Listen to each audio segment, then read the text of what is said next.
Hi, congratulations on your new RV. We're really excited for you. Please make sure before you're signing that you bring the following items with you. If you're a cash buyer, please make sure that you bring a cashier's check, no personal checks at time of signing, or you may bring actual cash. If you're a finance customer, please make sure that you bring proof of insurance listing your specific lien holder. If you need that information, please call us ahead of time. Also, make sure that you bring all valid driver's license of all persons that will be listed on the title. If you have a trade that you're trading in with us, please make sure that you bring your 10-day payoff as well as your title and all persons who will be listed on the title of that trade. Arrive 30 minutes early before your appointment time so we can properly inspect your unit, and also make sure that you have the fridge on and running prior to arrival. If you have any questions, please feel free to give us a call at 810-686-0710. Thanks so much. Have a great day. Hello, this is Mike with TradeWinds RV Center, here to congratulate you on your purchase of your JAYFLIGHT 24 RBS travel trailer. You guys have picked a cool unit here. I'm going to walk you around it, show you how to use a few things, get the best out of your camping experience. Let's start by talking about arriving at the campsite. First thing to take into consideration, your slide. Make sure there's plenty of room for that slide to come in and out unhindered, preferably nothing hanging over top, and then leave yourself a walking path. Then I want you to think about where your power and water connections are going to be. Your power is going to be almost at the very rear of the unit, on your off-camp side or your driver's side of your tow vehicle. And your water connection is on the very rear of the unit. So park accordingly so you can utilize the facilities at the campsite. Once you arrive, unhook your hitch. First thing you're going to do is level your unit. Now, I do recommend getting a stick-on level with your slide closed over here. Take and find the middle of your unit, stick it on, have someone watch that while you come to your power tongue jack. Bring it down or up, get it nice and level. You do have a night docking light. If you lose power, you do have a manual override right here and a hand crank you can bring that up and down with if you don't have power. Once you got your unit level, next thing you can do is stabilize it. On all four corners of your unit, you have these stabilizing jacks. 3/4 inch hand crank. Simply put that on there and run these down. Now you can use a drill gun impact driver. I just recommend when you get to the bottom that you slow down, because you only want to bring these down until they're taut. Once you receive any type of pressure on here, that's when you're going to want to stop. Remember, these are stabilizing jacks, not leveling jacks. So run all four of them down. Once you have your unit level and stable, we can hook up our power and water. Again, coming over to your off-camp side, to your 30 amp service, which stores conveniently right inside. You can put it back in there, big, long, nice cord. Should you need it, there's a 30 to 110 adapter that you can plug in at home. Got your power plugged in. Let's hook our water up. Back of your unit's your city water connection for the campsites. First and foremost, your water pressure regulator. This water pressure regulator is going to reduce the water pressure to 40 to 50 psi, protecting the lines in your unit. Use this when putting water into your city water or black tank flush. Hook this up, hook your hose on, but don't turn our hose on yet. Let's find your hot water heater. Right around the corner here in your campsite is your hot water heater.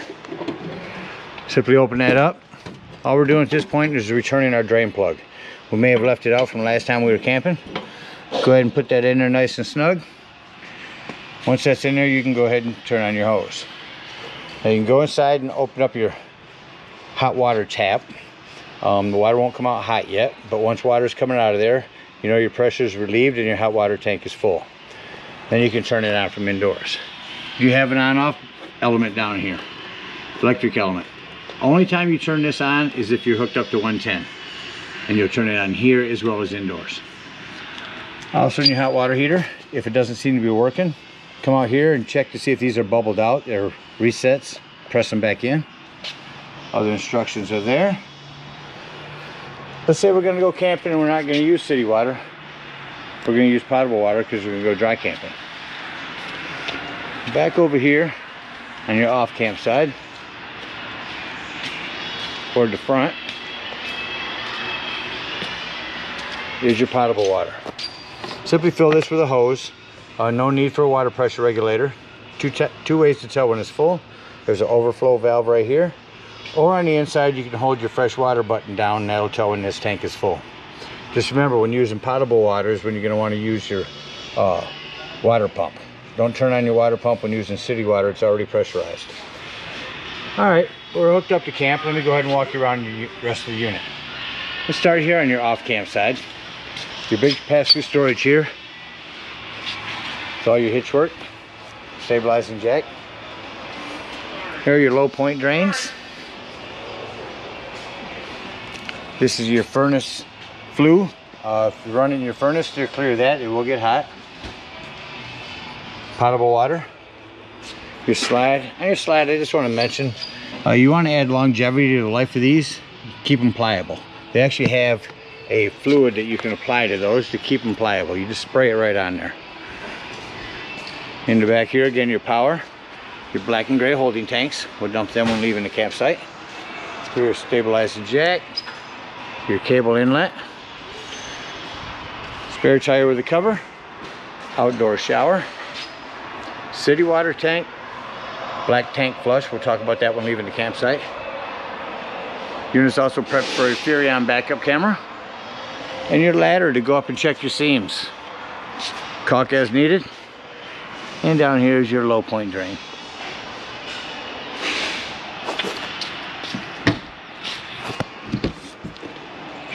Outdoor kitchen. That clamps up here. Simply pull it out. And you will have to hand light this. There's a quick connect LP right here. And your hose for that is in here.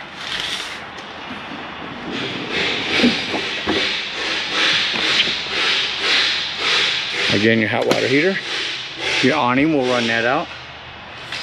This is prep for a TV out here. You can clamp a television on here, and here's your 110 and cable hook up. There's a vent for your microwave. And lastly, coming around on your campsite, here's the other side of your pass-through storage. Propane does have a cover. Propane's on a regulator. Simply point this toward the tank you wish to be using. Lefty loosey to open. You have a night docking light.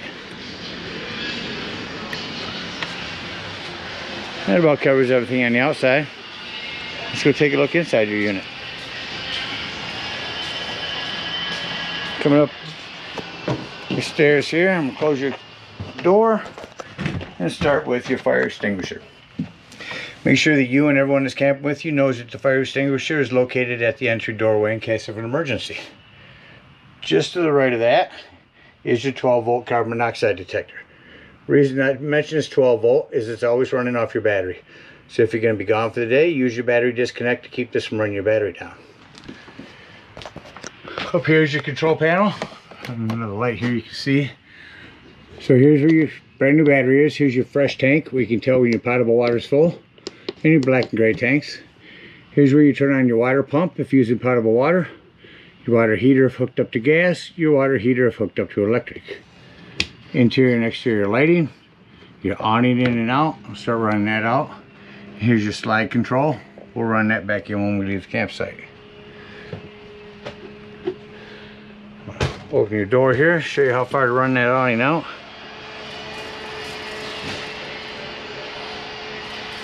You only want to run that out until you see this white flap fall down and you can see your black bar. That's as far as you want to run that out. There's your nice bright LED awning lights. Alright, coming around the rest of your unit here. You have some individual lighting above your sink. Self-explanatory microwave. Your stove does have a light and a fan. Your glass top here makes an excellent backsplash. Turn on your panel light. You notice when you turn your gas on, hit your spark, there's your flame. Same thing on the oven. Just hit this, turn this to light, and then light it here. No need to go underneath for a pilot light. Point your panel light down, that'll give you an oven light. Below your oven, access panel to your breaker box and fuse boxes. Mostly 15s, a 40, Highly recommend you have a handful of those with you when you go camping. Coming up here to your Nordic cold fridge, controls are up top. Hold that in for about 3 seconds. That'll turn you on. So the way these work is whatever is white is what you're controlling. Right now you're controlling the freezer. You can change the temperature of the freezer down to 4. Or you can come over here to the fridge. Change fridge down to 4. Come over here to night light. This little moon. What that does, it tells the fridge, hey, I'm not going to be opening and closing you a lot. Go ahead and save me some power. And it does so. Hold it in for about 3 seconds to shut it off. Come back into your bathroom. You have a light here. A hand crank open fan. Your 110 with GFCI reset on here. Coming out of your bathroom on the wall here is your thermostat. So we're going to go to mode. We are going to turn on your air conditioning. So that turned on. We'll shut off your air conditioning and turn on your furnace. AC shut off quick, furnace just kicked on. We'll shut off your furnace. You'll notice furnace fan takes a few minutes longer to shut off. Here's prep for a TV. If you ever put a TV in here, press this button to have that green light come on before running your digital channel scan. It's a digital channel enhancer, allowing you to pick up more channels. Your RV technology sound system. Turn that on to AM, FM. I won't pick up anything in here. But dual zone, you can play your music indoors, outdoors, or both. There's only one catch. They won't last. Bluetooth, DVD, TV audio. You run out. Touch it for mute, hold it in to shut off. Your dinette has its own lighting up here. Your table, of course, will fold down and sit on these lips here. Put your back long cushions on here, that'll give you another bed. Your sofa over here, simply jackknifes, lift up the front and lay it down.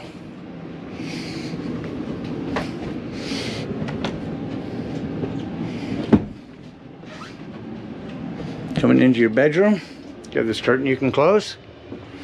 Lighting here. A lot of one-touch lighting. Also prep for a television back here. You can take the same TV clamp and clamp it outdoors. So you can use the same TV indoors or outdoors. Charging port next to the bed and 110s. And of course, without Jayco's, your storage from outside. Extra storage here on the end. These are on hydraulics, simply push them down. Heard the furnace just shut off, shows you how long that takes. So let's close the unit up. What I like to do is shut off my interior lights here.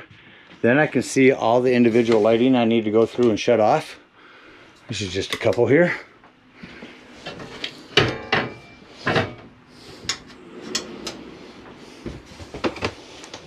And our bedroom lighting.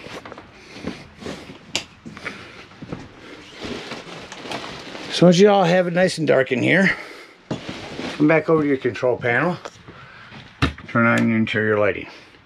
First and foremost, make sure your doors on your entertainment center are closed. And hit slide in. Just don't want anything to impede with that slide coming in. You don't need to rip your doors off your entertainment center just because you're bringing your slide in. So this comes in nice and quiet.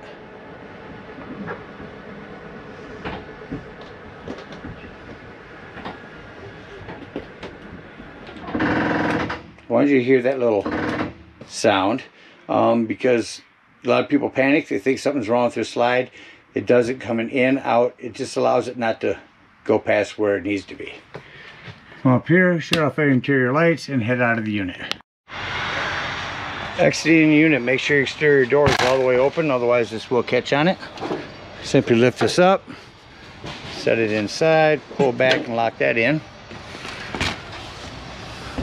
Lock and deadbolt your exterior door. Lift and turn that handle.